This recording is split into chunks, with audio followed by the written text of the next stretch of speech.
ইলিয়াস সাহেবকে কিন্তু কি মৃত্যু মুখে পতিত হইতে হয়েছে, আর সালাউদ্দিন সাহেবকে শিলংয়ে কিন্তু কি রাজপ্রাসাদে থাকতে পারছে। সো দুইটাও কিন্তু যদি দুইটাই ধরেন, আপনি দুইজনকে গুম করা ধরেন, তাহলে দুইটা গুমের প্রকৃতি আলাদা। থার্ড কথা, গত 15 বছর যারা যারা প্রকৃত সত্য উন্মোচন করতে চাইছে তাদেরকে হয় দেশ ছাড়া হতে হয়েছে, না হলে তাদেরকে গুম করতে হয়েছে। এবার আসেন কনস্টিটিউশনের প্রসঙ্গে। কেন বললাম হোয়াইট লাইট, খুব সুন্দর করে বলি। ধর্ম নিরপেক্ষতা, এদেশের মুসলমানদের, এদেশের স্বাধীনতা যুদ্ধের কোনো জায়গায় ধর্ম নিরপেক্ষ বা সমাজতন্ত্র ছিল না। এদেশে এলএফওর ভিত্তিতে এদেশের 70-এর নির্বাচন হয়েছিল, এবং এদেশের মানুষ জনগণ কখনোই তাদেরকে এই 70-এর নির্বাচনের প্রতিনিধিদের মাধ্যমে 72 সালে যে কনস্টিটিউশন হলো উইদাউট রেফারেন্ডাম, এই কনস্টিটিউশন ইন্ডিয়ান ক্রাফটেড। এবং এই কনস্টিটিউশন ইন্ডিয়ান ক্রাফটেড, সেটা আমি বহু বই থেকে দেখায় দিছি। আজকে আপনি 72-এর কনস্টিটিউশন একটা ফ্যাসিবাদের জন্ম দিতে পারে, আর কিছু জন্ম দিতে পারে না। সেই ফ্যাসিবাদের যে জন্ম দেয়, সেই কনস্টিটিউশনকে কেন আঁকড়ায় ধরতে চাবো?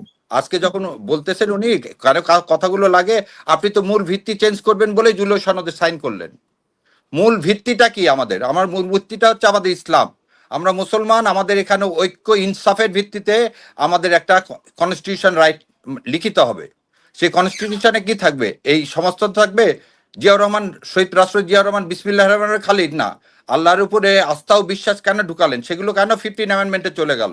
আজকে আপনিও যেটা বললেন বোনা, হ্যাঁ আমরা নতুন আসছি, কারণ আমরা যখন দেখছি যে আসা দরকার তখনই আসছি। আর ভাইরা যে কন্ট্রিবিউশন রেখে গেছে ওই তো অনেকেই বলছে, তবে যতটুকু জানি যে টিভিতে যারা আসছেন বা আপনাদের মাধ্যমে যারা কথা বলতে পারছেন, সবকিছু সবারই অবদান অবশ্যই স্বীকার করতে হবে। আর সবার সবকিছু জানা থাকবে তা না।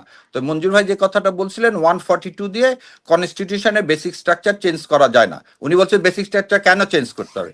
বেসিক স্ট্রাকচার চেঞ্জ করতে হবে বলে যুদ্ধ, এই 24-এর আন্দোলন, এই 24-এর বিপ্লবটা হয়েছে বেসিক স্ট্রাকচার চেঞ্জ করা নিয়ে। যে বেসিক স্ট্রাকচারের কারণে ফ্যাসিবাদ তৈরি হয়, সেই ফ্যাসিবাদটা কি রুখবো না? একই কনস্টিটিউশনের মধ্যে দিয়ে আরেকটা ফ্যাসিবাদ তৈরি হবে। আর আপনারা যেটা বললেন যে আমার এখানে একটু ভুল হয়েছে এই কারণে আমি ভেবেছি, যেহেতু আপা ওনারা সবাই বলছেন শেষ মুহূর্তগুলো শেষ হয়ে যাবে, সেই জন্য হয়তো উনি বলে গেলেন, সেই জন্য আমি এটা প্রোটেস্ট করতে চেয়েছিলাম, নাথিং এলস। যে না, এই সংবিধান আস্থা করে ফেলে, কারণ এই সংবিধান বেগম খালেদা জিয়া দেশনেত্রী ছুঁড়ে ফেলে দিতে চেয়েছিলেন। এই সংবিধান আমরা সবাই ছুঁড়ে ফেলে দিয়েছি 5 তারিখে। আমাদের ভুল, আমরা একটা জাতীয় সরকার করিনি। আমাদের ভুল, এই বিপ্লবকে ধারণ না করে আজকে কনস্টিটিউশনের বাহানা শুনতে হচ্ছে। আর ভাইয়ের কথা, সরোয়ার ভাইয়ের যে কথা বললেন, সরোয়ার ভাই বোধহয় আমার সাথে একমত হবে যে বিপ্লব যারা করছে, যারা ওই সময় টিভিতে আসতেই দেয়নি রে ভাই। আপনি তো বলতেছেন ডাকেন, এখনই ডাকে না। তো আপনার যমুনা টিভি এই ইয়ার সময়, আর আপনি আছেন ওই সময়, আমাদেরকে পান না। আমাদেরকে জায়গা দিবে কে? এখনো জায়গা দেন না। আপনারা তো ভাগ্যবান, আপনাদেরকে জায়গা দেয়, আমাদেরকে জায়গা দেয় না ভাই। সেজন্য আমাদেরকে কথা ওই মাঝে জোরে বলতে হয়, কারণ আমরা এই ফ্যাসিবাদ পুরাই সিস্টেমটার জন্য, একটা দলের জন্য। যেমন একটু আগে প্রথমে প্রশ্ন করছিলেন আমিরে জামাত একজনকে ধরলো, সেটা নিয়েও এখন কি হবে? গসিপ চলতে থাকবে। সো সেটা নিয়েও ওয়েস্টার্ন এবং ইস্টার্নের মধ্যে পার্থক্য খোঁজা হবে। এই জায়গায় হচ্ছে আমাদের রাজনীতি চলে গেছে। আপনি বলেন গঠনমূলক রাজনীতি, গঠনমূলক কথা, টকশোয় গঠনমূলক কথা, তাহলে পানির, যেটা আমি খুবই মনোযোগ দিয়ে মঞ্জুর ভাইয়ের কথা শুনতেছিলাম, তাহলে ওই ইন্ডাস্ট্রিটির মতো আমরা বলতাম না যে আমাদের 96 পানি চুক্তি একটা বিরাট পানি চুক্তি হয়ে গেছে। আজ পর্যন্ত দেখলাম না এগুলো নিয়ে কেউ কথা বললো। এই খাল খননের টাকাটা বাজেটে নাই, কোথায় থেকে আসলো? আপনিও তো দেখলাম একটু আগে বললেন যে এই কৃষি কার্ড এবং family card, it very good. তো ভেরি গুড, আমিও বলতেছি, তো টাকাটা পাবেন কোথায় থেকে বাজেট পাশের আগে? বিয়ন্ড কনস্টিটিউশন সব করে যাচ্ছেন, সব জায়গায় আপনারা জেলা প্রশাসক সবকিছু নিয়োগ করতেছে কনস্টিটিউশনের বাইরে। খালি জুলাই সনদ আসলে কেন constitution?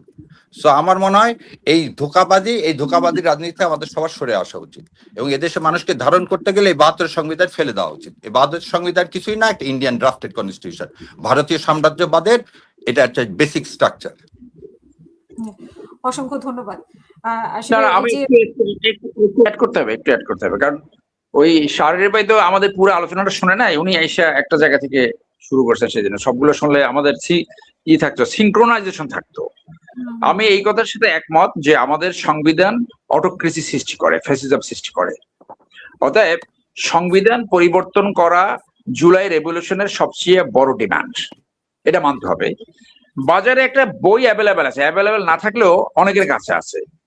She জিনপিংয়ের Chinese president Xi জিনপিংয়ের একটা বায়োগ্রাফি, এটা 4 খণ্ডে, ইংলিশ এবং বাংলা ভাষণ আছে। তো উনি ওনার ওয়ান পার্টি সিস্টেমেও, চায়না এক ধরনের ডেমোক্রেসি আছে পার্টির ভিতরে, তো ওনার নেতৃবৃন্দের প্রতি উনি যে বক্তব্য রেখেছে সেইখানে দুর্নীতি এবং স্বচ্ছতা, জবাবদিহিতা এবং প্রতিশ্রুতি বাস্তবায়নের উপরে তার বক্তব্য রয়েছে।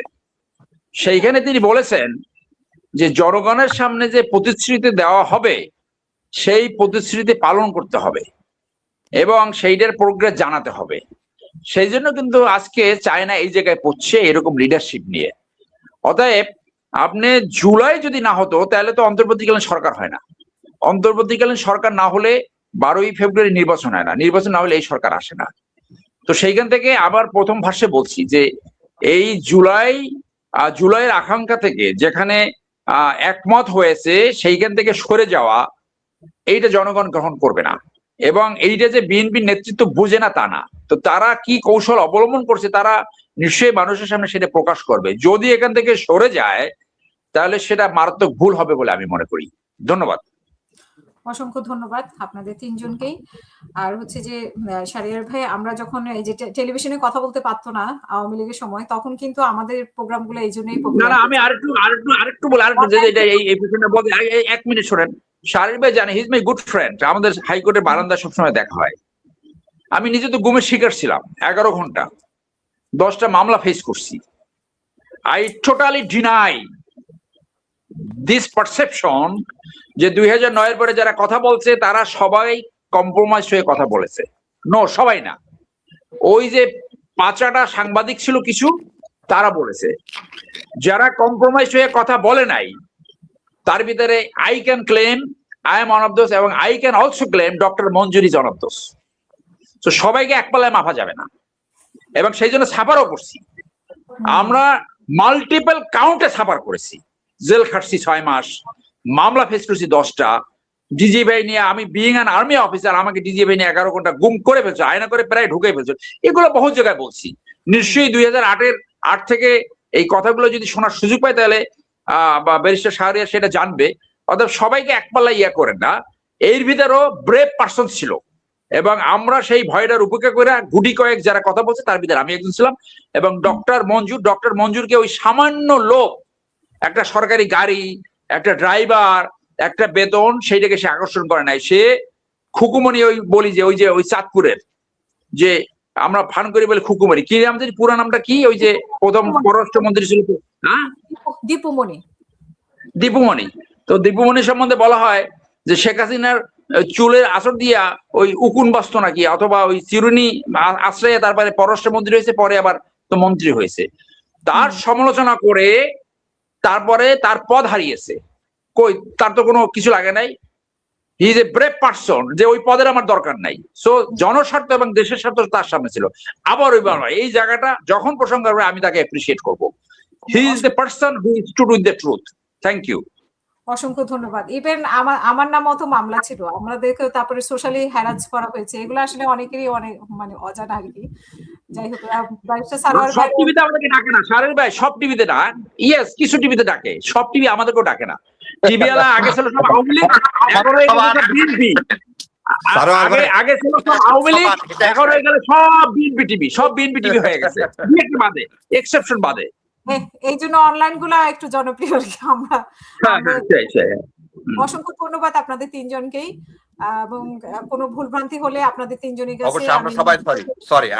আমি মঞ্জুর ভাইকে স্পেশালি সরি বলে নিলাম, আর বলে দিচ্ছি জুলাই আমাদের সবার, এটাকে